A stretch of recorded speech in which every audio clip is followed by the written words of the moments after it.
and shit. And that reflects on you. The promoter don't want to book Fat Joe if these guys are wilding. Yeah. You got it. It's all about maturity. Growing up. Yeah. Mm-hmm. Let's go there. Top 5, Papoose. Top 5?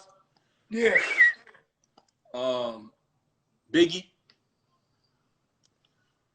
Cool G Rap.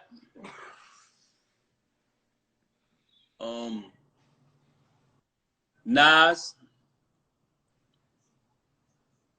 Big Daddy Kane. Pardon me, Kane. No particular order, Joe. No particular order.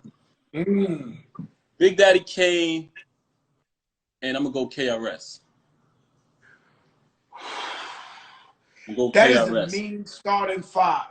The thing about the thing about that starting 5, you know what I thought of? You know, because I'm a visual person, is when you was explaining that, and then you came finally with that KRS. What I envisioned was Dr. J going under the basket. You know, Dr. J, he went under the basket. The whole team jumped up. He went under the basket and came around and got him. Dr. J, that's like you know. Yo, Joe, my top 5, man. Yo, you know what? Talking about top 5 and top 50 lists that people be doing, right? I noticed that when some people name they list, they be trying to sound cool. So they naming rappers that they don't know shit about. You know what I'm saying? That pisses me off. Like, I want to catch one of them doing it in person so I can say, quote a line right now. You know what I'm saying? Because they're trying to name certain individuals who they know nothing about, but they want to make it look like they're knowledgeable of the game. Anybody in my top 5 I can quote. You know what I'm saying? As he says the same thing every time. As he says the same thing every time. As he be like, yo, they just trying to sound cool. Like, they don't know. That's what they be doing. They be, Joe, they be dropping certain names. I know for a fact they don't know nothing about these niggas, man. Shout out to Ruben Diaz, the Bronxboro president, on the check. Oh, peace to Ruben Diaz. His top 5. He's going, wow. Oh, word. You know, Ruben's a real hip hop connoisseur. You know. Yo, Joe, I'm a fan of the culture, man. I told you already. You and Remy, my favorite rappers, man. Straight up, y'all my favorite rappers today. You know what I'm saying? I'll just tell y'all that. My favorite line, my favorite shout out ever, when he goes, "Was off the Remy, he had to Papoose."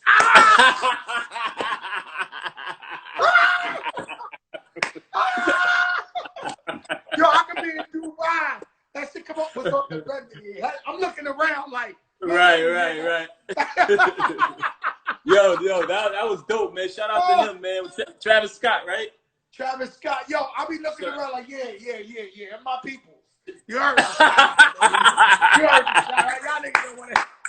Yo, Lil Wayne just had a line too. He did something similar in his rhyme. Shout out to Lil Wayne, man. That was dope too. Lil Wayne, that's my brother, man. I tell you something about Lil Wayne. And this is crazy. He's younger than me. He's my little brother.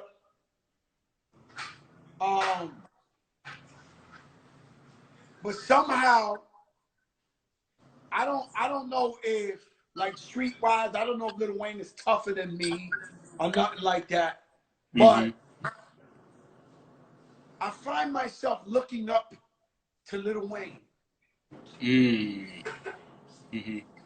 Lil Wayne is dope. Yeah, it's just weird to me because I remember one time I did an interview. This is when we don't gotta elaborate. The 2 females were at each other, and the morning show asked me, and I said, "Yo, listen, even if Lil Wayne dissed me, babe, you turn that down, babe. It's too loud. Yeah. If he dissed me, I'm gonna turn around and still be like, yo, Wayne, I love you no matter what. Even if you mad at me, there's nothing you could do. I'm gonna love you." It's a certain respect and love I got for him. And so one day I was reflecting on that statement I said, because I don't say that about nobody. You know what I'm saying? I'm the warlord. You diss me, I'm dissing you. And then I noticed when I say what's up to Lil Wayne, I go like this, like, you know, like, Like you would get Rakim, Big Daddy Kane. How would you say hi to Slick Rick? You would be like, yeah, man. And naturally, I do this to Lil Wayne. When I slap him 5 up. That's love, though. I don't know how to explain it. It's real. Like I'm like that.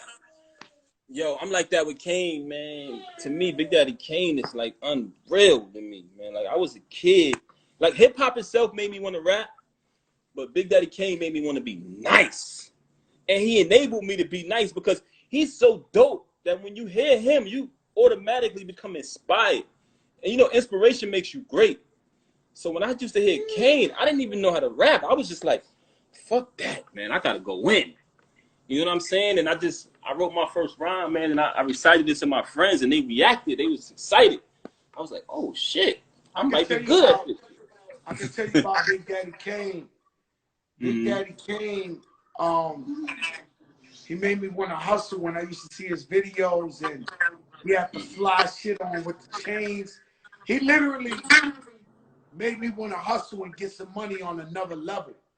And I'll tell you my weird Big Daddy Kane story. So I'm in Madison Square Garden at the concert. I always go as a fan. You go too, you and Remy. So it was a Budweiser Superfest. Big Daddy Kane was the headliner. So I'm like front row. The whole crowd start going crazy. And I'm like, what's going on? And they going crazy. And then when I look, it's Tupac and Biggie together. Way before Beat walking through the crowd, making a movie, and the whole crowd going crazy. So Tupac and Biggie see me, and they're like, yo, Crack, come on. Yo, Crack, come on. So I go over there with them. We go backstage. Next thing you know, we on stage.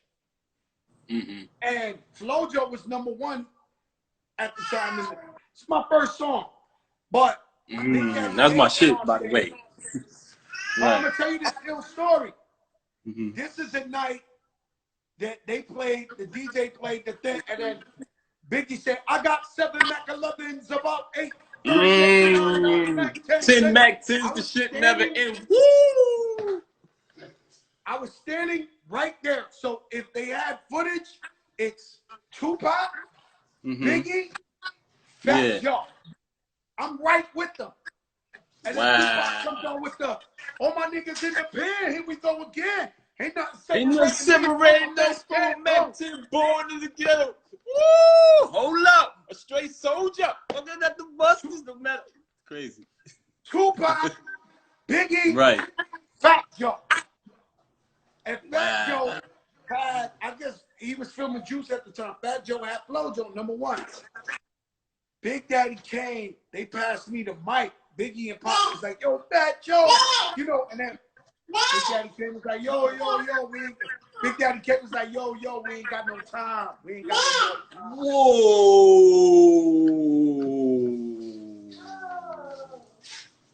We ain't got no more time. Chill, la. Why though? Why? We ain't got no more time. I'm like, Madison Square Garden. But that was a legendary moment. What Remy said? I ain't repeating that, man. Yo, Rev. But I think Kane rapped that night too, though. He still call it real. Chill. That's crazy. Damn, that was a legendary. That would have been legendary. And I said, it's okay. I could have, you know, it's the Big Daddy Kane. It's okay. Maybe I wasn't as good as everybody. I don't know. Wow. It really happened. That really happened. That's crazy. And every time I hear that record, and everybody in the pen, and we go again. I was like, you know, I was standing there. Like, I was kind of myself. Wow, man, that's crazy, man. You missed a golden What she said, Patrick, I want to know. I want to know what's his bars. He has bars ready? She said she wanted to know what bars you had. What was your bars you had? Nah, it wouldn't have been as good as theirs. It wouldn't have been as good as theirs. That's the truth. Yeah, those guys is a hard act to follow, man. Nah, but I'm sure you would have showed up, though. Huh? Biggie went bad. Empire. I'm sure you would have showed up, though. I know how you do. I was there. No, I'm talking about lyrically, nigga. No, I would have went for mine, but I wouldn't have been as good as them. But okay. No, they you know, that's Biggie and Tupac, bro. But I would have went for mine. I would have said some foul Bronx shit. Fuck y'all niggas, you bitch, you nigga, all my fat yo nigga. Now you was on your shit back then. Yo, you know my favorite song from you ever? My second favorite. Nah, man. This shit might have skipped the line, man. My second favorite song from you. My first favorite is Flo Joe. I'm gonna say that. But my second favorite from you, man, I'm talking about this song right here that you got, my nigga. And I tell Remy this all the time. Yo, this shit will give me the courage to fight 50 niggas by myself. Lifestyle. Y'all wanna live my lifestyle. Never seen a break, never seen a crack house. On the wall with the dawn. Yo, my nigga. We had they was retreating. Yo, Pat, you know when you see the war and they fighting over the mountain and then the other side start retreating? We like, yo, we got him. And that's when it came out, niggas was retreating. Like, yo, what was your mentality? Let me ask you an interview question. What was your mentality when you made that song, man? What was your mentality? I'm gonna be honest with you. Shout out to the mayor. I'm an 88er. Okay. I'm from another era. I'm from another era. I'm from another era. On the wall with the door, had your max out. Listen, I'm from where guys showed up with Mercedes Benz, with wide body kits, with chains down to their dick, and Dapper Dan coats, and they would go out there and they would just stare at other niggas across the street, like with the other fly 325 drop top Beamers. And so I said, when I wrote that song, I put myself in 88. Like when dudes was out here starting on another level, and I just had to say, y'all wanna live my life. Yo, Joe, that hook, man, that hook means so much to me, man. You know my favorite part? You said, "Bring it on, and I'ma show you, gangsta." Yo, I love that shit, man. That little phrase, that line right there means "Bring it on, and I'ma show you, gangsta." Yo, I love that shit, yo. That's my favorite. The hood's favorite. That's the hood's favorite. And it was a real time. Remy know the back. She know the back talk. You know the silent talk. We don't talk about. Oh yeah, I heard all the stories. That was the time I heard swinging. Right. Oh, okay. yo, one time. You was talking about Wayne earlier. I had a Wayne story. I remember when he was locked up on Rikers Island, Slay called me one day. Slay was like, yo, Mac Main just called me. You know what I'm saying? He said that Wayne is a big fan of you. You know what I mean? He likes the alphabetical slaughter song you got. He loves the shit, and he wants to meet you. So I was like, oh, okay. Let's do it. So I was checking back with Slay. He was like, yo, he never got back. Mac Main never got back to him. So I was like, fuck it, man. I'm going to pull this nigga on the visiting floor and see what's up. You know what I mean? I went to the island, and at the time I came, Drake was going to see him. So I was fucked. I never got to meet him. So I want you to make that introduction. You know what I'm saying? Introduce us, man, when you can, my brother. Because I would love to get Wayne on my new project. Across the street. I would love to get him on my new project, man. I mean, I'm working. He's my neighbor. He lives across the street. You don't know who I know. I know you guys got a lot of money, man. Y'all living great, man. You know what I mean? PAPOOSE, before I leave, I gotta talk about all these police killing black men. Joe, man. So we watch men get murdered on video every day. The latest one, this guy had his knee on the guy's neck. Yeah. And the guy suffocated. I know you rap about it a lot. What can we, like, how can we get action, man? Because I feel like state of awareness, I feel like people are more vocal about what's going on and social media, we keep going. But what are we going to do to stop? Like, what can we do to stop this? I'm going to say this, Joe, man. How many times are we going to see a racist white cop or just a racist individual killing an unarmed black Latino man, and it's justifiable homicide? They don't even get indicted. And if they do get indicted, they don't get convicted. So how many times are we going to say, let's march, let's protest, you know, before we say, let's take it back to the 60s when they actually did something about this shit? Now, I'm not inciting no violence. I wouldn't suggest that, because where am I leading my people at by suggesting that? What I would suggest is,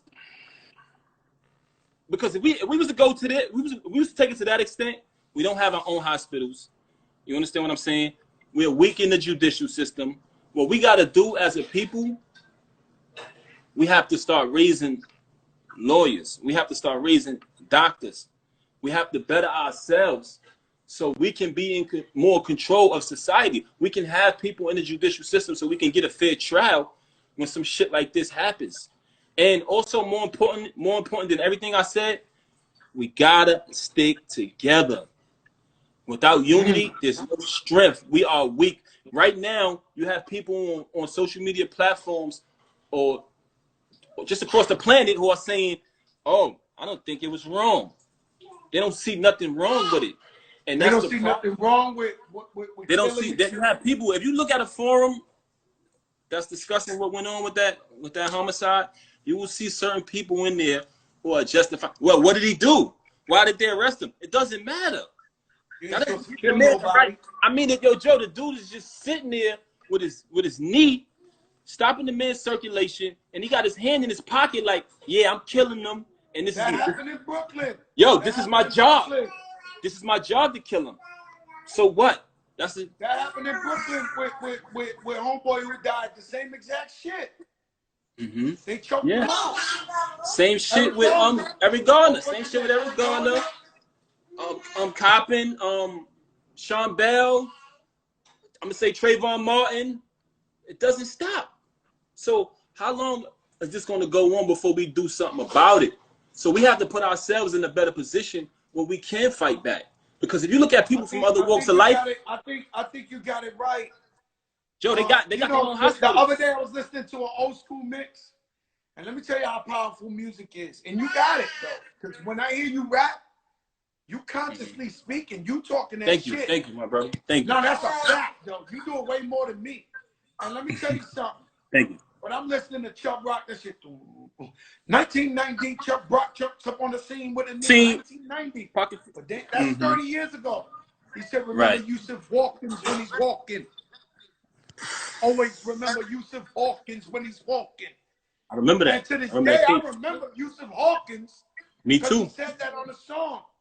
Mm-hmm. And I just think we need to get louder. And you're right. We gotta raise lawyers. We gotta be more involved. And we have to vote. Problem I have when we start getting cute. Shout out to P. Diddy. I got my Ciroc in my hand right now. But we start getting cute when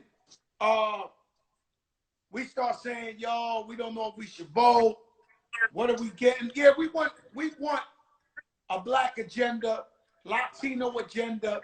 We tired of giving people our vote or taking our vote for granted. But at the same time, suppose you only got Trump or Joe Biden, right? Yeah.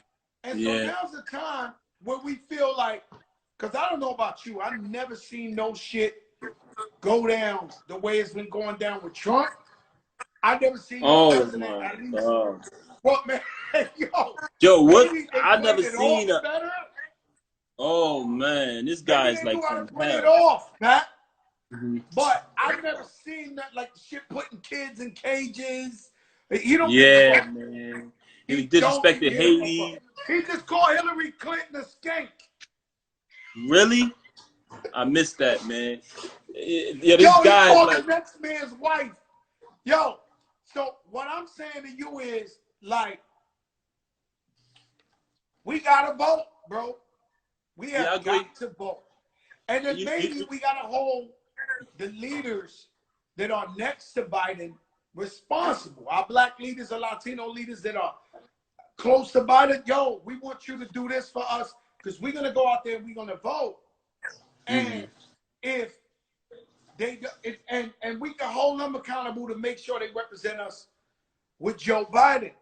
But I don't think now's the time to be saying, yo, I don't know if we should vote for Biden or we think that bullshit. You know what it is, Joe? You know what it is? I understand why a lot of people feel like, oh, I'm not wasting my time voting, it doesn't matter. I understand that mentality because I had knowledge of self since I was a teenager. You know, rest in peace to the God born true. He taught me a lot, and I know that the system is corrupt. So a lot of people don't have any confidence in the system. They feel like they're going to cheat anyway. I get it. But for me, my experience on the planet, my own experience, when I was a kid and I looked in the back of the dictionary and they showed all of the presidents, they were all white. And I questioned it. And I was told when pigs fly, you see a black president. And pigs flew all around this motherfucker when Barack Obama got elected. And I know for a fact that they did. I know a lot of people are against Obama. They got their opinions. I get that too. Whatever. But I know for a fact the government didn't want that to happen. So we can make a difference.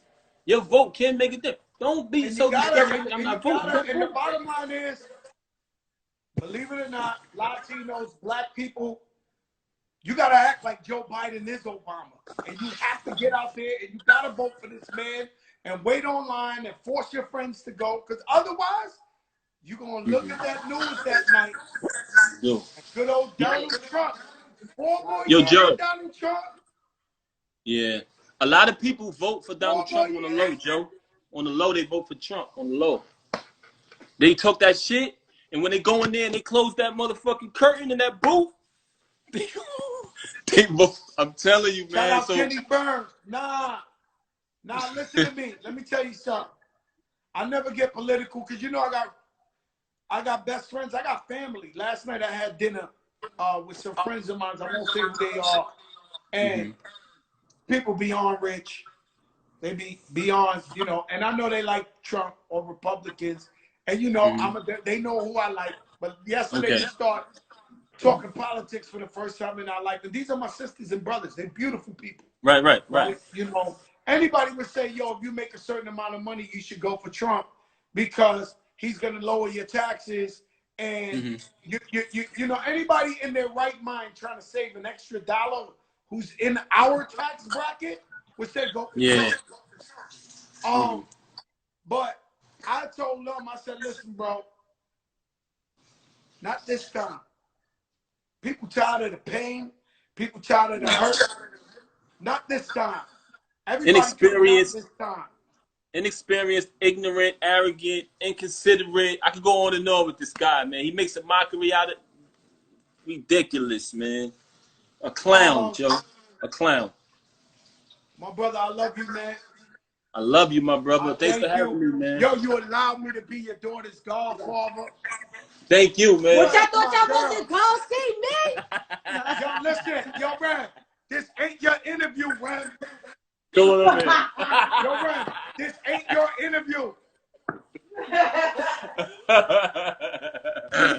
Yo, thanks for having my daughter. She's so beautiful. Thank you, brother. She loves you, man. For real. You know that. I know. Hey, yo, thank you, my man. I haven't heard from my man in a while. Yo, Malcolm Hill, what's going on, B? Man, he been off the radar for a second. That's my man. But, yo, listen. Here, yo, Malcolm. We talk the truth on the Fat Joe show. We ain't scared of nobody. We ain't never It's the best show. Nah, we ain't never been scared. So we speak our mind. And we respect everybody. We got fans that love Trump. I got friends that love Trump. I'm just different. That don't mean I don't love my friends, my brothers. They can vote for who they want to vote for. I'm just telling them we stepping up And that's how we got to approach it. Yeah, man. Shout out my brother Kenny Burns. That's how we got to do it. Yo, Pap, I love you, man. God bless Joe, you. thanks for having me. I love you, my brother. Down You the biggest in the game. And they don't know who I know.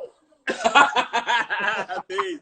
Yo, Pat, boy, I tell you, I knew Remy was going to jump on that screen somewhere. Like, I know what's going on there.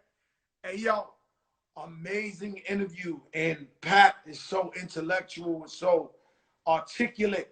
So I didn't want to just talk about rap music with him. I wanted to talk about life. And if you listen to his music and you are and you're a rap fan just like me, you realize he's deep and complex. So I wanted to talk to him about life. You know, Stacey Abrams. Yeah, I'm looking for Stacey Abrams. I'm just telling y'all, this ain't the time to play. This ain't the time to be like, yo, I don't know what's our vote worth in this. I get it. I get it. You talking to the wrong guy. But let me tell you something. Y'all better get your asses out there to vote. Because when y'all go that night and y'all see Trump win again, man, you're going to want to die. You're going to sit there like, oh, no, because now it ain't no more. So all Trump been worried about besides all the shit he been doing is getting reelected. Once that man is reelected, ain't no telling what that man could do. He ain't got to worry about nothing else. He got his 8 years. He got his 8 years. He's going, whoo, he gonna light people up. Literally. So you got to take this as the real. Like, this can't be this some shit. As even long, what's wrong with you, man? Don't do that to the realest in the game. Why you doing that to the realest in the game, man? That ain't how it go. That ain't how it go. You know what I'm saying? So, once again, tomorrow night, that's crazy. Tomorrow night, so Fat Joe show, it ain't just gonna be just hip hop. It ain't just gonna be sports, which we do too. It's about politics. It's about everything. Tomorrow night we got a real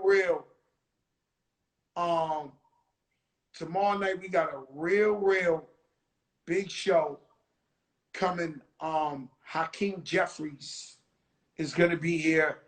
Talib Kweli, conscious, boom bap, real rapper.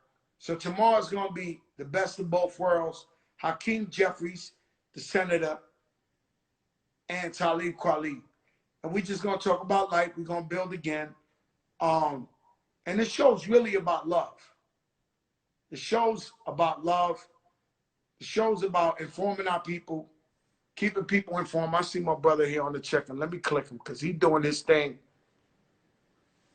He's doing his thing.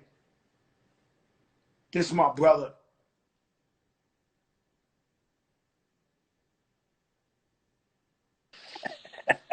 Pistol Pete J.A.R. Yo, yeah. Hey, Joe, you got a great thing. You. You got a good thing. Yo, this your first time in the Fat Joe show, yeah? Huh? This your first time in the Fat Joe show. Oh, come on. You already know, man. You saved the best for last. Oh, my God. This is really a family affair. Yo, yeah. I see you. Talk about Dog in the Yard. Well, Dog in the Yard is doing pretty good. I mean, it's that platform for them, for them ex-convicts that been through it and all that. It's real true stories on there. I mean, it's just that platform, to hopefully, we be able to reach the youth and all that, whether we able to be able to sit down with the parents. You can ask Azzy. You can ask my daughter. I've been watching. And you talking, you people who locked up, and you talking about how they changed and how they came home and how cool it is. I mean, they real people, but how real stories. It's amazing to me how a lot of the people you interview, baller alert on the check-in, people you interview, a lot of them said they got, like you went to jail for something you ain't do. I mean, you did 1 million crimes, Pistol, but you went to jail for something you didn't do. Facts. And so that's amazing to me. And then what about my guy? I told you when I met him, I said, yo, Pistol, you got to bring him on your show. Yo, yeah, Roy. Roy was a hell of an interview, man. You know, he's a real smart brother, man. Like, he went in there and they handled his business and got himself out of jail. Like, he went in there and changed his life around. Yeah, he said, forget about being in the yard and all that, hanging out and doing all. He went and educated himself and kept it going and going and, you know, opened up all kind of college programs and all that. I mean, the brother was super focused. Now, because they took him out of jail and they made him like president of a program for the youth that they feel they can still save, that ain't crossed that line. And when I met him, I was like, oh, wow. I was like, oh, wow, I've never even heard of shit like this. I thought this was only in movies where, what's his name? Roy was smart, yeah. So he went to jail and he started working and doing all that. And then now they made him the head of a program to where he's educating the youth about not going to jail. Yep. About my last episode, Chino, that guy did 33 years and he brung down like more than 10 people came down on appeals. They called him Chino 440. Oh, he does, yo, this shit is amazing. Like, the guy went to jail and instead of thinking about fixing himself, he was in there bringing everybody down. He even got Dice on appeal. That's how Dice came down on everything. Oh, so he became a lawyer in there. A jailhouse lawyer. And he saved everybody. Everybody was going home. And he's still doing that right now. Right now, he's still doing. He home and he's visiting you know, prisoners in jail, talking to them and all that. And he's doing a whole bunch of, you know, positive shit like that. As far as prison reform, a lot of jail reform. Yo, yeah, where can we find Dog in the Yard? It's on all platforms. I mean, you can go to Spotify. You can go on patreon.com/Dog in the Yard. You can go on YouTube. You know. Yeah, I watch it on YouTube because I get to watch it on TV, the big screen. The last one I'm up to is Mano. Oh, Mano. I gotta go from Mano on. Mano had a good one? Mano was a great one. For real, Joe. Oh, I gotta check that one out. He never spoke like this. First time ever that he ever do an interview like that. He says it. He said, my first time I ever did an interview like this, I never opened up like this and let them know that. That's why I asked you to come on, because I think what you're doing is positive for everybody. Everybody know you ain't a punk. You one of the realists. You this and that. But the platform that you have created to where you let people who've been in jail, whether they were falsely accused or they really did it, but you just show their growth and how they changed it. And I don't care if you bring in the biggest killer in there, they all say, this ain't the place to be. Jail is not the way to go. And, Absolutely. And so, you know, I'm watching. I'm a fan. You my brother. You know I love you. Appreciate you, Joe. I love you too, man. I appreciate it, man. Dog in the Yard every Monday. Every Monday, 4 o'clock, Joe. And we air on top of Papoose. I need Lil Wayne on there. I don't have Lil Wayne on there, but Lil Wayne, I need him on Dog in the Yard. Listen, the good thing is that come on here. You know, he's like exactly. Listen, the good thing is that Lil Wayne told me a couple of years ago, Pistol, I got you. He gave me, you know, so he give you his word. His word is his word. Lil Wayne. So you already know. I need that. First of all, let me tell you something. I'm proud of you. Thank you. And I tell you that. I don't tell you man to man, brother to brother. I'll tell you in front of the world. I'm proud of you. And when I look at your show, and my daughter's here, she's executive producer, and she saw how happy I got, because I'm like, damn, my brother's doing something positive. Knowledge is power. And you breaking it down to the people. And I think this is your lane, bro. It's just keep going. Consistency is key. It's going to blow up. Everybody is Dog in the Yard, and it's letting you know all about jail, the real shit. Like, if you can't handle it, don't go there. That's the real jail. Absolutely. But at the same time, it's always a positive outcome, because I don't care who it is, who's the realest guy. He's going to tell you, don't go to jail. Absolutely. You don't want no parts of that. 1,000,000%. Joe, that's what the show is about, Joe. That's what the show is about, Joe. I love you, Yap. Stay safe. I love you too. You already know. Dog in the yard. Bye-bye. Dog in the yard. You don't know who I know. Street living legend. Pistol PKR. TS. You don't know who I know. But listen, y'all, check this out. I'm out of here. God is great. Put God first. He got a plan. I believe that this whole thing is a test. I believe this is, God is upset with us. Shout out to A Butter. And he's testing us to love him, show faith, love our families, and just think about how we can make ourselves better in the future. And that's pretty much what it is. Success Clothing on the check-in. I see you. Y'all rep every day. But you already know what it is, y'all. I love y'all. Stay up. I see you tomorrow. It's about to be real. Peace.